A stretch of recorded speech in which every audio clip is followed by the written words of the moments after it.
4장 6절에서 13절까지의 말씀입니다. 한 절씩 서로 교독하겠습니다. 형제들아, 내가 너희를 위하여 이 일에 나와 아볼로를 들어서 본을 보였으니 이는 너희로 하여금 기록된 말씀 밖으로 넘어가지 말라 한 것을 우리에게서 배워 서로 대적하며 교만한 마음을 가지지 말게 하려 함이라. 누가 너를 만나게 구별하였느냐? 내게 있는 것 중에 같지 않은 것이 무엇이냐? 내가 받은 것을 어찌하여 받지 않은 것 같이 사랑하느냐? 너희가 이미 배부르며 이미 풍성하며 우리 없이도 왕이 되었도다. 우리가 너희와 함께 왕노릇하기 위하여 참으로 너희가 왕이 되기를 원하노라. 내가 생각하건대 하나님이 사도인 우리를 죽이기로 작정된 것 같이 그들에게 주시는데 우리는 세계 곧 천사와 사람에게 구경거리가 되었노라. 우리는 그리스도 때문에 어리석으나 너희는 그리스도 안에서 지혜롭고 우리는 약하나 너희는 강하고 너희는 존귀하나 우리는 비천하여 바로 이 시각까지 우리가 가지고 멀리하며 행하시며 서서오고 또 수고하여 친히 손으로 일을 하며 모욕을 당한즉 축복하고 박해를 받은즉 참고 비방을 받은즉 번뇌나니 우리가 지금까지 세상에 더러운 것과 만물의 찌꺼기 같이 되었도다. 아멘. 몇 년 전에 TV에서 그 신천지에 빠졌던 사람이 인터뷰하는 장면을 본 적이 있습니다. 기자가 그 젊은 청년에게 도대체 왜 신천지에 빠지게 되었느냐 이렇게 물었어요. 그랬더니 그 청년이 뭐라고 대답하냐면 나중에 왕노릇 하게 될 것이라는 말에 미혹되어서 빠졌다는 거예요. 지금 자기는 좋은 대학에 다니는 것도 아니고 변변한 직장이 있는 것도 아니어서 세상에서 두드러지지 못하고 자기 가족들도 자기를 인정하지 않지만 나중에 자기가 왕노릇하게 될 그날이 되면 세상에 자기에게 머리를 숙일 것이고 세상의 위에 군림하게 될 것이라고 믿었다는 거예요. 세상에 통쾌하게 복수할 그 멋진 역전의 날을 고대하며 신천지에 깊숙이 빠져들었다는 것. 신천지에서는 최종적으로 구원받는 자의 수가 14만 4천이라고 가르치고 그들이 나중에 왕노릇 한다고 말합니다. 그날이 되면 이 세상이 14만 4천 개의 행정구역으로 나눠지고 구원받은 14만 4천 명의 사람들이 각 지역을 하나씩 맡아서 왕노릇 한다고 이렇게 미혹해요. 그래서 신천지의 사람들은 어떻게 하든 14만 4천 명 안에 들어서 나중에 왕노릇 하기 위해서 보통 사람들은 상상하기 어려운 충성 경쟁을 합니다. 다니던 직장도 그만두고 학교도 그만두고 전적으로 충성해요. 어떤 사람은 더 충성하기 위해서 이혼하는 사람도 있습니다. 분명히 예수님께서는 우리를 향해서 너희가 나와 함께 왕노릇하리라 하시는 말씀을 하셨는데 예수께서 말씀하시는 왕노릇이 분명히 이러한 왕노릇은 아니죠. 왜냐하면 예수님은 이 땅에 왕으로 오셨지만 세상 위에 백성들 위에 군림하는 그러한 왕이 아니라 섬김의 왕이셨고 사랑의 왕이셨고 평화의 왕이셨기 때문에 그렇습니다. 그렇기 때문에 예수님께서 말씀하시는 왕노릇은 지금 이 세상 사람들이 생각하는 그런 왕노릇과는 전혀 다를 수밖에 없습니다. 본문에 보면 바울 사도는 고린도 교회를 향해서 참으로 너희가 왕이 되기를 원한다 그런 말을 해요. 이 말씀의 의미는 고린도 교회 사람들이 예수께서 공생의 기간에 행하셨던 그 왕의 역할, 그 역할을 정말 이 세상 가운데 하기를 바란다 하는 그런 부탁의 말이죠. 뒤집어 보면 당시 고린도 교회 사람들이 보여주는 삶의 모습은 예수께서 말씀하시는 왕노릇과는 많은 차이가 있었다는 거죠. 오늘 우리 함께 읽은 본문을 통해서 고린도 교회 사람들은 어떤 면에서 예수께서 말씀하신 왕노릇과 차이가 있는지, 또 바울을 통해 확인할 수 있는 참된 왕노릇의 모습은 어떤 것인지를 함께 생각하면서 주의 은혜를 나누고자 합니다. 바울과 아볼로가 고린도 교회 사람들에게 자신들의 판단을 절대화하지 않는 모범을 보였어요. 바울도 나름의 기준이 있고 생각이 있습니다. 그렇기 때문에 어떤 사안이나 사람에 대해서 나름의 생각과 판단이 있을 수밖에 없죠. 그것은 아볼로도 마찬가지입니다. 그런데 바울과 아볼로는 자신들의 그 판단이 완벽하다고 생각해서 자신들의 생각을 다른 사람 앞에 드러내거나 강요하여 자기와 생각이 다른 사람들과 분쟁하지는 않았다는 거죠. 바울과 아볼로는 나이도 틀리고 자라온 환경도 다르고 지적인 수준도 다르고 사역의 방식도 다릅니다. 특별히 바울은 아볼로에 비해서 다양한 영적인 체험이 있었고 사역 경험도 훨씬 더 풍부합니다. 그렇기 때문에 바울의 입장에서 아볼로를 보면 분명히 아쉬운 점이 있었을 거예요. 왜 목회를 저렇게 할까? 이렇게 하면 훨씬 더 나을 텐데 왜 설교를 저렇게 할까? 이렇게 하면 더 좋을 텐데 그런 생각이 분명히 있었지만 그런 생각을 속으로만 할 뿐 다른 사람들 앞에서 내색하지 않았다는 거죠. 제가 LA에서 부목사로 사역할 때 처음에 청년부를 지도하면서 장년부 사역을 같이 했어요. 그러다가 몇 년이 지나서 저보다 젊은 후배 목사님이 부임하셔서 그 목사님에게 청년부 사역을 넘겨주었어요. 그 목사님이 청년부를 맡아서 몇 달 하던 중에 교회에서 청년부 헌신 예배를 드리게 됐는데 그 목사님이 설교를 하면서 이렇게 말을 하는 거예요. 자기가 청년부를 처음 맡았을 때 청년들의 상태가 에스겔 골짜기에 마른 뼈 같았다는 거예요. 자기가 맡으면서 서서히 살아나고 있다. 이렇게 말을 하는 거예요. 제가 졸지에 어떤 사람이 됐냐면은 멀쩡한 청년들을 에스겔 골짜기에 마른 뼈로 만든 그런 사람이 되었던 거죠. 그 말을 듣고 굉장히 불쾌하더라고요. 그런데 내색은 하지 않았습니다. 그 일을 겪으면서 전임 목회자에 대해서 이렇게 말하는 것, 그것은 절대 삼가해야 되는 것이구나 하는 생각을 하게 되었습니다. 바울은 후임자였던 아볼로에 대해서 하고 싶은 말이 참 많았을 거예요. 우리 부모님들이 자녀들에 대해서 하고 싶은 말이 많잖아요. 경험이 많으니까. 저것을 고쳐주면 참 좋을 것 같은데. 그래서 말을 하게 되는 거 아니에요? 근데 바울도 후임자였던 아볼로에 비하면 나이도 많고 경험도 많기 때문에 그렇게 하고 싶었던 것이 많았을 텐데 바울은 하고 싶은 말을 하지 않고 꼭 해야 되는 말만 했다는 거죠. 이것이 바로 바울과 아볼로가 고린도 교회에 보인 모범이라는 거예요. 그런데 안타깝게도 고린도 교회 사람들은 자신들의 생각을 절대화합니다. 내 생각이 옳아.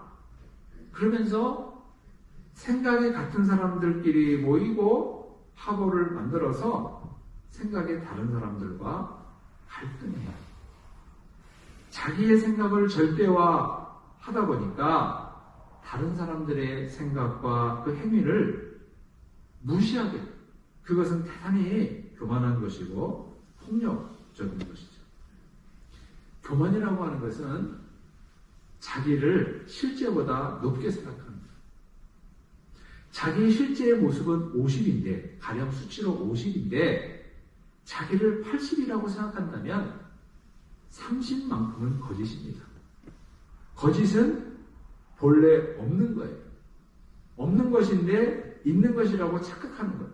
그렇기 때문에 교만한 사람들은 삶이 거짓일 수밖에 없고 그 거짓에 자기도 속고 남도 속이게 됩니다. 그렇기 때문에 진리를 담은 그러한 삶을 살아낼 수가 없는 것입니다. 주님과 함께 왕노릇하기가 어려운 거죠. 바울은 고린도 교회에서 자신과 아볼로와의 관계를 이렇게 말합니다. 고린도 교회를 설립하고 이어오는 과정에서 자기의 역할은 심는 역할이었다. 그리고 아볼로의 역할은 물을 주는 역할이었다. 심는 역할과 물을 주는 역할 둘 중에 어느 것이 더 중요하고 어느 것이 덜 중요하다고 말할 수 없다는 것. 두 역할 모두 없어서는 안 될 아주 소중하고 가치 있는 역할이라는 것입니다. 바울이나 아볼로 두 사람 모두 자기 역할, 즉 심는 자의 역할이 물 주는 자의 역할보다 더 가치 있다고 주장하거나 혹은 반대로 물 주는 역할이 심는 역할보다 더 가치 있다고 주장하지 않았다는 거예요. 그런데 바울이 안타까워하는 것은 자신들이 보여준 그런 모범과 다르게 고린도 교회 사람들은 자신의 주장을 절대화하면서 다른 사람의 생각이나 역할을 무시하고 반목하며 대립하고 있었다는 거죠. 2000년 전 고대 국가의 왕은 절대자지요. 로마 제국에서는 황제를 신격화하고 제국 안에 있는 중요한 거점 도시마다 황제를 숭배하는 신전을 세우고 황제를 숭배했습니다. 그런데 잘 아시는 것처럼 우리 그리스도인들은 황제 숭배를 거부했죠. 그러자 로마 제국은 그리스도인들을 참된 신인 황제 숭배를 거부하는 무신론자라면서 핍박을 했어요. 여러분, 나라마다 약간의 정도의 차이가 있겠지만 고대 국가에서는 왕은 절대자입니다. 왕이 콩을 팥이라고 하면 그 시간 이후부터는 콩이 아니라 팥이에요. 어떤 신하도 감히 왕 앞에서 팥이 아니라 콩이라고 말할 수가 없어요. 왕이 멀쩡한 사람을 죄인이라고 낙인 찍고 죽이라고 명령하면 그때부터 그 사람은 죄인이 되고 죽어야 할 사람이 되는 거예요. 감히 왕 앞에서 그 누구도 왕의 판단이 잘못되었다고 저 사람은 죄인이 아니라 의인이라고 부정할 수 없다는 거예요. 마치 고대 국가의 왕처럼 고린도 교회 사람들은 자기의 판단을 절대화해요.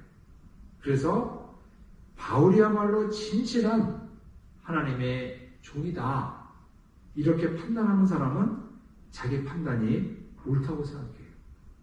그러면 바울을 제외한 아볼로나 심지어 주님의 제자 베드로도 하나님의 종이 아니어야 돼요. 진실한 하나님의 종이 아니어야 돼요.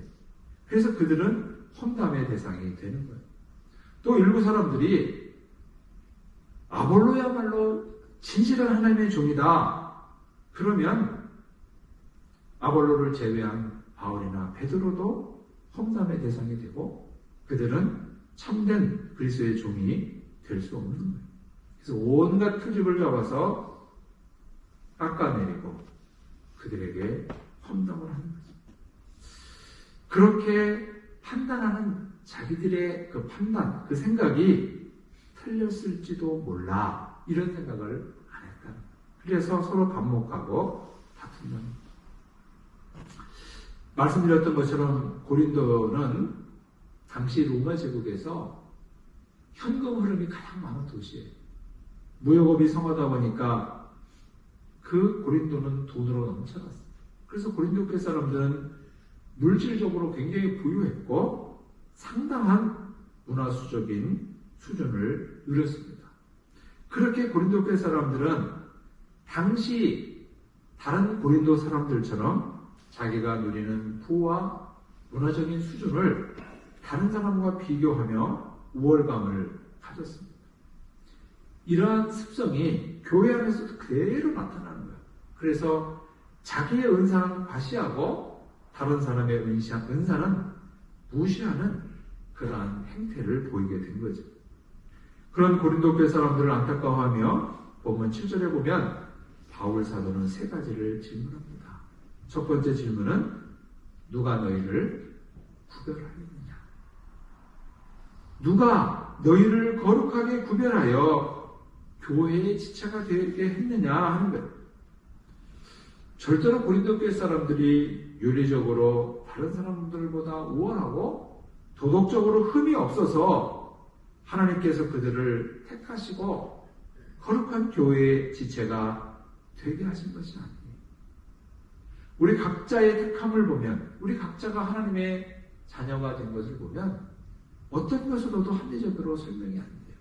그냥 은혜라는 말 외에 다른 어떤 말로도 설명이 안 됩니다.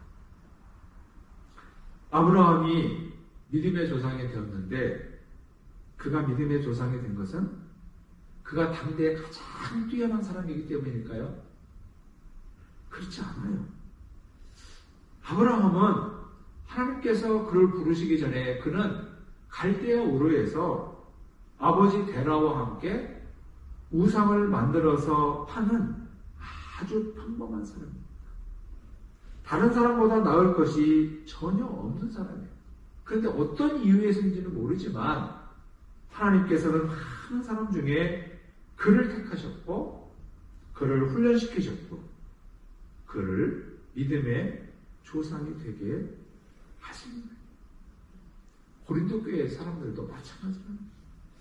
무슨 이유에서인지는 모르지만 하나님께서는 고린도 교회 사람들이 다른 사람들에 비해서 뛰어나지 않지만 그들을 택하시고 그들을 교회의 지체가 되게 하십니다. 이것은 전적인 은혜라는 말 외에 어떤 것으로도 설명이 불가능합니다. 두 번째 질문은 너희들이 소유하고 누리는 것 중에 받지 아니한 것이 있느냐? 너희들이 누리는 그 부, 향유하는 그 문화, 이 모든 것 너희들이 갖고 태어났느냐? 하나님께서 주신 것이다. 다시 말하면 너희들이 살아있는 동안에 관리하라고 하나님께서 맡겨주신 것에 불과하다. 세 번째 질문은 그런데 왜 자랑하느냐?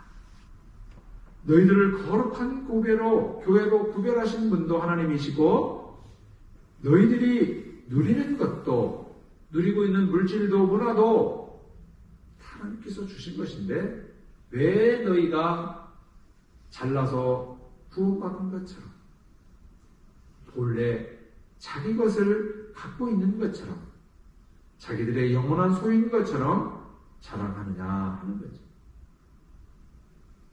고린도 교회 사람들은 물질적인 부를 누리고 높은 문화를 향유하면서 자신들이 영적으로 미숙하다는 것을 인식하지 못했어요. 내가 영적으로 참 미숙하다. 이렇게 하는 게 아니라 나는 영적으로 완성된 자야. 이렇게 판단하는 거예요. 그래서 나는 더 이상 바울이나 아볼로처럼 그러한 지도자로부터 지도를 받을 필요가 없어. 그들은 내가 배워야 할 대상이 아니라 내가 판단해야 할 대상이야. 이랬던 그런 고린도 교회 사람들의 모습이 바울의 눈에는 고대 국가의 절대 국가의 왕처럼 보였다는 거예요. 누구의 말도 듣지 않고 오로지 자기의 판단이 법이 되는, 그래서 절대 군주 국가의 왕처럼 고린도 교회 사람들이 그렇게 왕 노릇하고 있다는 거예요. 바울은 스스로 완벽하다고 착각하는, 그래서 자신들의 판단을 절대시하는 고린도 교회 사람들의 모습은 예수 그리스도와 함께 왕노릇하는 모습이 아니라는, 그러면서 참다운 왕이신 예수 그리스도를 따라하는 왕노릇은 어떤 것인지를 제시합니다.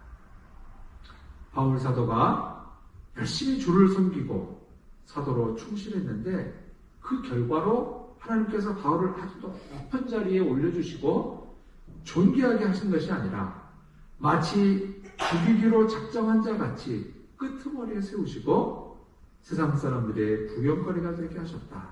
즉 세상의 가장 밑바닥에 처하게 하시고 마치 원형극장에서 맹수와 사람을 싸움시킬 때 사람들이 그 모습을 환호하는 것처럼 그 사람들의 구경거리가 되게 하셨다는 것. 다른 사람들의 구경거리가 되는 가장 낮은 사람. 또 맹수와 싸우는 사람들을 다른 사람들은 호기심을 갖고 바라보겠지만 그 당사자들은 굉장히 참담한 거예요. 마치 그러한 자처럼 낮추셨다는 거예요. 예수 그리스도의 십자가는 여러 번 말씀드렸지만 헬라 사람들이 보기에는 참 어리석은 거예요. 사람을 구원하려면 정말 멋진 방식으로 구원해야지. 하나님의 아들이 시시하게 죄인이 되고 그리고 십자가에 못 박혀? 그것은 정말 어리석은 이해할 수 없는 모습이에요. 예수 그리스도를 따르는 왕노릇 하는 그 바울의 모습은 헬라 사람들이 보기에는 정말 이해할 수 없는 거였어요. 바울은 정말 이름난 학자입니다. 자기가 얼마든지 마음만 먹으면 떵떵거리고 높은 지위에도 오를 수 있고 그리고 많은 부도 누릴 수 있는 사람이에요.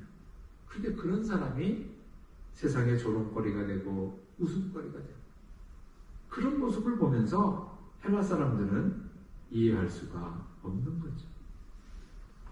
바울은 고린도에서 사역하면서 고린도 교회에게 내 생활을 책임지라고 요구할 수도 있었지만 그는 천막 제조업을 통해서 스스로 자기 생활을 책임졌어요. 또 까닭없이 바울에게 욕하는 자들이 있었는데 그들과 다투는 것이 아니라 오히려 그들에게 복을 빌어주었고 바울을 향해 모함하고 비아방하는 자들에 대해서는 권면하며 그들을 격려해서 바른 삶을 살게 했다는 거예요. 그러면서 바울은 자기가 세상에 가장 더러운 것, 만물의 찌꺼기같이 되었던 세상에 가장 더러운 것, 무엇을 말하냐면은 우리가 집에서 청소하고 나오면 모아지는 쓰레기, 또 방바닥을 딱 닦고 나면 그래서 걸레를 짤 때 나오는 그 더러운 것, 그것이 세상에 더러운 거예요. 만물의 찌끼라는 말은 뭐냐면 우리의 옷이나 우리 몸에 끼인 때를 말합니다. 그렇게 바울은 세상 사람들로부터 쓰레기나 때와 같이 그런 취급을 받았다는 것입니다. 어떻게 보면 바울은 이것이 의도적인 거죠. 그렇지 않을 수 있는 사람이 스스로 그렇게 된 것. 이것이 하나님의 아들이신 예수가 이 땅에 와서 가장 낮은 죄인이 되고 가장 낮은 인간이 되어서 사람을 섬기는 것과 같은 왕 노릇이라고 말하는 것입니다. 바울은 예수님과 함께 왕 노릇을 하는 그 삶을 택했는데 그 이유는 주님이 목적이고 세상의 다른 모든 것들은 목적을 이루는 수단이기 때문에 그래요. 그런데 고린도 교회는 이 수단과 목적을 뒤바꿨다는 거예요. 그래서 하나님께서 주신 물질이나 은사는 주님을 섬기는 수단이어야 되는데 그것이 목적이 되어서 그것을 절대화하고 그것을 가지고 다른 사람과 분쟁하고 다투었다. 그런 것은 당시 절대 군주, 절대 왕권을 가진 자들이 행하는 왕 노릇인지는 몰라도 참다운 왕이신 예수와 함께하는 왕 노릇은 아니라는 것입니다. 여러분, 우리가 목적과 수단을 혼동하고 목적과 수단을 착각하면 수단이 되어야 할 그 수단에 내가 종이 되죠. 예를 들어서 돈이라고 하는 것은 우리가 살아가는데 꼭 필요합니다. 돈 없이 살아갈 수는 없습니다. 그렇지만 돈이 우리가 살아가는 목적일 수는 없죠. 돈은 내가 관리하고 다스려야 할 대상인데 이 수단이 목적이 되어버리면 내가 돈의 노예가 돼요. 그래서 돈에 속박을 받게 되고 돈으로 인해서 다른 사람들 앞에서 비굴하게 됩니다. 우리 각자는 사람마다 형편과 처지가 다릅니다. 하나님께서는 어떤 사람에게는 상대적으로 물질을 풍성히 주시고 또 어떤 사람에게는 지식을 더 많이 주시고 또 어떤 사람에게는 건강을 더 주시고 또 어떤 사람에게는 다른 사람들과는 확연하게 구별되는 특별한 재능을 주실 수도 있습니다. 그런데 내가 주님께로부터 받은 것이 무엇이든 그것은 내가 주님을 섬기고 사랑하는 수단이에요. 내가 받은 그 모든 것은 하나님께 관리하라고 맡겨주신 것에 불과합니다. 그렇기 때문에 우리는 청직이라는 것. 그것이 목적이 되고 그것을 갖고 다른 사람 위에 군림한다면 그렇게 왕노릇한다면 그것은 주객이 전도된 것입니다. 그러면 이렇게 수단과 목적을 혼동하면 우리는 다른 사람과 끊임없이 비교하고 경쟁해야 돼요. 그리고 다른 사람 앞에서 나를 늘 증명해야 합니다. 나보다 못한 사람 앞에서는 교만하고 나보다 나은 사람 앞에서는 한없이 비굴해야 되고 타인의 눈을 의식해야 되고 타인의 시선에서 그 끔찍한 지옥을 늘 경험해야 되는 거죠. 그런 삶은 평화의 왕으로 오신 예수와 함께하는 왕노릇이 아니라는 것입니다. 하나님께서 주신 모든 것에 대해 내가 청지기가 되어 그것을 수단으로 주님을 섬기고 살아갈 때 그런 사람이 그리스도 안에서 진리와 생명으로 충만한 왕노릇을 하게 되는 것이고 그런 사람이 진리를 담아내는 그릇으로 살아갈 수 있습니다. 그런 사람만이 당당하되 교만하지 않고 겸손하되 비굴하지 않는 사람이 될 수 있는 것입니다. 오늘 이 말씀을 통해서 바울과 아볼로가 고린도 교회에 보여준 그 모범을 따라서 우리가 우리의 판단을 절대화하고 그래서 그 절대화한 내 판단을 근거로 다른 사람을 정죄하고 다른 사람과 갈등하는 그런 어리석은 모습에서 벗어나야 한다는 것입니다. 우리가 진리를 담아내는 그릇으로 주님과 함께 왕노릇하는 그런 영광된 삶으로 나가시는 이 은총과 축복이 우리 공동체 가운데 풍성하기를 축복합니다. 참으로 좋으신 하나님 우리 아버지 주의 귀하신 은혜를 감사합니다. 주님 저희가 이 땅에 살며 주님과 함께 왕노릇하는 저희들이 될 수 있도록 은혜를 내려 주시옵소서. 하늘 보좌를 버리시고 이 땅에 오셔서 가장 낮고 비천한 자의 모습으로 오셔서 우리를 섬기셨던 그 주님처럼 우리도 마음을 높은 곳에 두지 않게 하시고 낮고 겸손한 마음으로 주님처럼 섬기며 살아가는 저희들 되도록 은혜 내려 주옵소서. 그리하여서 저희들이 당당하되 교만하지 않고 겸손하되 비굴하지 않은 참으로 복된 자의 모습으로 살아갈 수 있도록 큰 복으로 같이 해 주옵소서. 베푸신 모든 은총으로 인해 주 앞에 감사하고 예수님의 이름으로 기도하옵나이다. 아멘.